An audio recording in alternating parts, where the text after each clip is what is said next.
ओम भगवते वासुदेवाय नमः।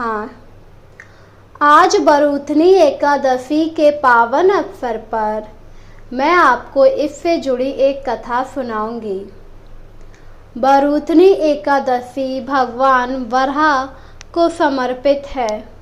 ये विष्णु भगवान का ही अवतार है। कहा जाता है बहुत समय पहले जब हिरण्याक्ष राक्षस ने पृथ्वी को अपने कब्जे में कर लिया था और उसे सागर में डुबोने की कोशिश की थी, तब भगवान विष्णु ने वराह अवतार लिया था। क्योंकि सभी देवी देवता बहुत ज़्यादा दुखी हो गए थे, उन्हें कुछ समझ नहीं आ रहा था। क्योंकि हिरण्याक्ष राक्षस पूरे ब्रह्मांड में अपना आतंक मचा रहा था और उसने पृथ्वी को ले जाकर समुद्र में छुपा दिया। तब ब्रह्मा की नाक से विष्णु भगवान ने वराह रूप प्रकट किया। विष्णु भगवान के इस रूप को देखकर सभी देवता और ऋषि मुनियों ने उनकी स्तुति की। सबके आग्रह पर भगवान वराह ने पृथ्वी को ढूंढना आरंभ किया और अपनी थूथनी की सहायता से उन्होंने पृथ्वी का पता लगा लिया और समुद्र के अंदर जाकर अपने दांतों पर रखकर वह पृथ्वी को बाहर ले आए। जब हिरण्याक्ष राक्षस ने यह देखा तो उसने विष्णु भगवान के वराह रूप को युद्ध के लिए ललकारा। दोनों में भीषण युद्ध हुआ। अंत में भगवान वराह ने हिरण्याक्ष राक्षस का वध कर दिया। इसके बाद भगवान वराह ने अपने खुरों से जल का स्तंभ कर उस पृथ्वी को स्थापित कर दिया। इसके पश्चात भगवान वराह अर्तन ध्यान हो गए। कहा जाता है जिस दिन उन्होंने पृथ्वी को पुनः उसकी जगह पर स्थापित किया था, उस दिन एकादशी थी, जिस वजह से इसे बरूथनी एकादशी के नाम से जाना जाता है।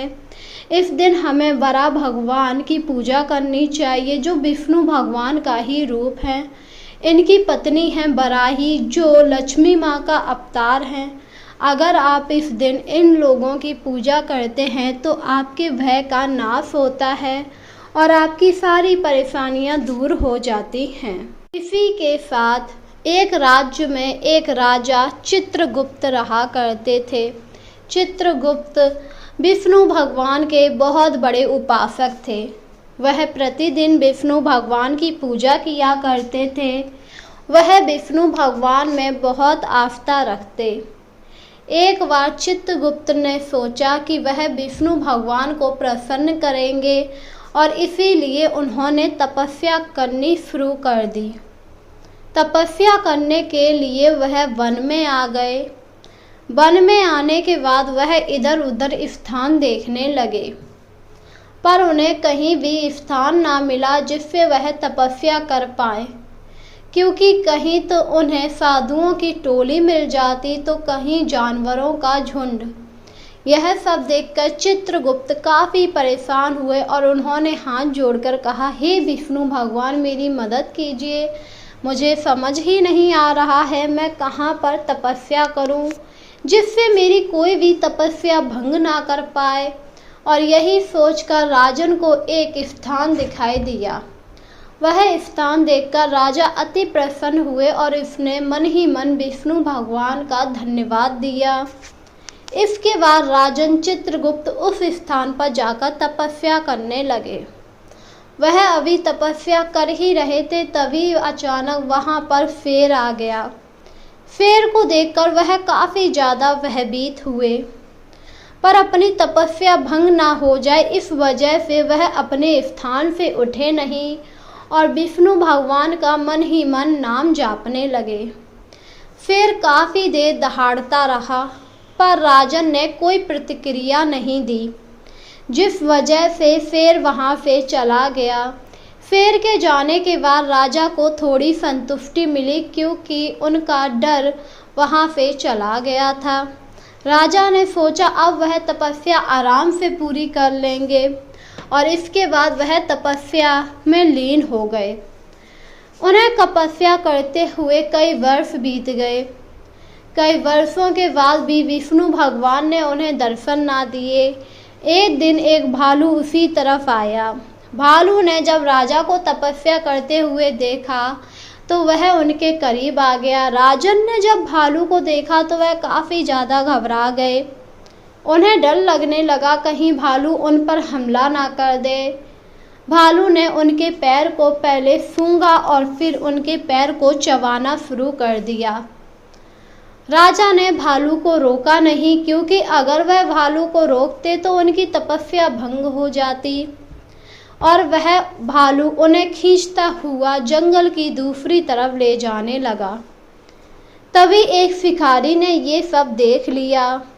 शिकारी ने राजन की जान बचाई और कहा, तुमने इस भालू को हटाया क्यों नहीं? पर शिकारी की बात को अनसुना करते हुए राजन विष्णु भगवान की तपस्या में लीन थे। यह सब देखकर शिकारी काफ़ी हैरान हुआ। उसने फिर पूछा, हे राजन, मैं तुमसे पूछ रहा हूँ, तुमने अपनी जान बचाने के लिए भालू को भगाया क्यों नहीं? पर राजा बार बार विष्णु भगवान का ही जाप कर रहा था, जिसे देखकर शिकारी अति प्रसन्न हुआ और बोला, मैं तुमसे अति प्रसन्न हूँ, तुम्हारी तपस्या पूर्ण हुई। यह सुनकर राजा चित्रगुप्त काफ़ी हैरान हुए और तभी वह शिकारी विष्णु भगवान में बदल गए। विष्णु भगवान को देखकर राजा काफ़ी खुश हुए और बोले, हे भगवान, मेरी आज तपस्या संपूर्ण हो गई। आपने मुझे दर्शन दे दिए। मुझे आपके दर्शन की ही अभिलाषा थी। पर जब उन्होंने अपने पैर को इस तरह कटा हुआ देखा तो काफ़ी ज़्यादा दुखी भी हुए। इस पर विष्णु भगवान ने कहा, तुम्हें दुखी होने की ज़रूरत नहीं है। कुछ दिनों बाद बरूथनी एकादशी आएगी। तुम उस दिन मथुरा जाकर बरा भगवान की पूजा करना। बरा अवतार मेरा ही है। उनकी पूजा करने से तुम्हारे अंग तुम्हें पुनः मिल जाएंगे। यह सुनकर राजा काफ़ी खुश हुआ और विष्णु भगवान की आज्ञा लेकर मथुरा आ गया। मथुरा आने के बाद वह एकादशी का इंतजार करने लगा। उसने देखा पहले से ही वहाँ पर बहुत सारे लोग आए हुए थे जो किसी न किसी कारण बहुत ज़्यादा परेशान थे। किसी को कुछ परेशानी थी, किसी को कुछ परेशानी थी। तभी राजा ने एक व्यक्ति से कहा, आप यहाँ पर क्यों आए हैं? तो उसने कहा, मैं यहाँ पर बरा भगवान की एकादशी वाले दिन पूजा करने आया हूँ, क्योंकि मेरे पुत्र का एक हाथ खराब है और सुना जाता है जो कोई भी एकादशी वाले दिन बरा भगवान की पूजा करता है उसके शरीर के अंग सही हो जाते हैं। मैं अपना पुण्य अपने बेटे को दे दूंगा, जिससे उसका शरीर पहले की तरह अच्छा हो जाएगा। यह सुनकर राजा अति प्रसन्न हुए। वही समय के साथ बैसाख की कृष्ण पक्ष की एकादशी आई। उस दिन राजा ने जिस प्रकार विष्णु भगवान ने बताया था उसी प्रकार व्रत रखा। व्रत रखने के बाद पूरे दिन भजन कीर्तन किया। भजन कीर्तन करने के बाद संध्या को आरती की और पूरी रात कथा का पान किया।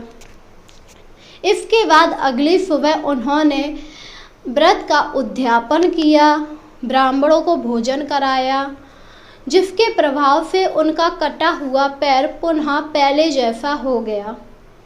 यह देखकर राजा चित्रगुप्त अति प्रसन्न हुए और उन्होंने भगवान विष्णु और बरा भगवान का धन्यवाद किया। इसके बाद वह अपने राज्य वापस आ गए। राज्य में वापस आने के बाद उन्होंने राज्य में घोषणा की, आज के बाद सभी लोग बरूथनी एकादशी का व्रत किया करेंगे। जो भी बरूथनी एकादशी का व्रत नहीं करेगा वह दंड का पात्र होगा। इसके बाद राजा ने बरूथनी एकादशी की कथा अपनी प्रजा को सुनाई, जिसे सुनकर प्रजा काफ़ी हैरान हुई। उन्हें तो पता ही नहीं था उनके राजा ने इतने कष्ट सहे और अपनी राजा की आज्ञा मानकर उस राज्य के सभी लोग बरूथनी एकादशी का व्रत करने लगे। अंतिम समय में राजा को वैकुंठ धाम प्राप्त हुआ, क्योंकि वह लगातार बरूथनी एकादशी का व्रत किया करता था। हमारे हिंदू धर्म में एकादशी का व्रत का बहुत ही महत्व है। कहा जाता है अगर आप एकादशी का व्रत पूरी श्रद्धा भाव से रखते हैं व्रत वाले दिन भजन कीर्तन करके कथा का पान करते हैं, दूसरों को कथा सुनाते हैं, दान पुण्य करते हैं। अगर आप लगातार एकादशी का व्रत करते हैं तो इससे आपके ऊपर विष्णु भगवान की असीम कृपा होती है। विष्णु भगवान आपकी सभी मनोकामनाओं को पूरा कर देते हैं।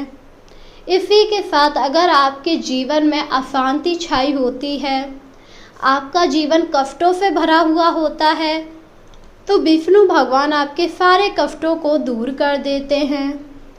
आपको एकादशी वाले दिन सुबह जल्दी उठ जाना चाहिए। हो सके तो पवित्र नदियों में स्नान करना चाहिए। अगर आपके आसपास पवित्र नदी ना हो तो आप अपने स्नान करने वाले जल में गंगा जल मिला लें। इसके बाद स्नान करें। स्नान करने के बाद आपको विष्णु भगवान की मूर्ति स्थापित करनी चाहिए, या फिर आप वराह भगवान की चित्र को भी लगा सकते हैं। फिर आपको उनको पीले रंग की वस्तुएं अर्पित करनी चाहिए। पीला चंदन, पुष्प, अक्षत, माला, इसी के साथ पीला वस्त्र देना चाहिए। तुलसी दल अवश्य चढ़ाना चाहिए, क्योंकि विष्णु भगवान को तुलसी अति प्रिय होती है। इसके बाद आपको उन्हें भोग लगाना चाहिए। भोग में पीले रंग की मिठाई हो तो उत्तम हो। इसी के साथ आपको 5 या 7 प्रकार के फल विष्णु भगवान को अर्पित करने चाहिए। इसके बाद आपको विष्णु भगवान की कथा का पान करना चाहिए, उनका भजन कीर्तन करना चाहिए, आरती करनी चाहिए और पूरे दिन विष्णु भगवान के नाम का जाप करना चाहिए। शाम के समय आपको आरती करके हल्का फुल्का ग्रहण कर लेना चाहिए और फिर अगली सुबह आपको स्नान कराने के बाद विष्णु भगवान की पूजा करनी चाहिए और ब्राह्मणों को दान करना चाहिए। ऐसा करने से आपकी एकादशी का व्रत संपूर्ण रूप से पूरा होता है और विष्णु भगवान आपकी सभी मनोकामनाओं को पूरा कर देते हैं। तो बोलिए जय विष्णु भगवान।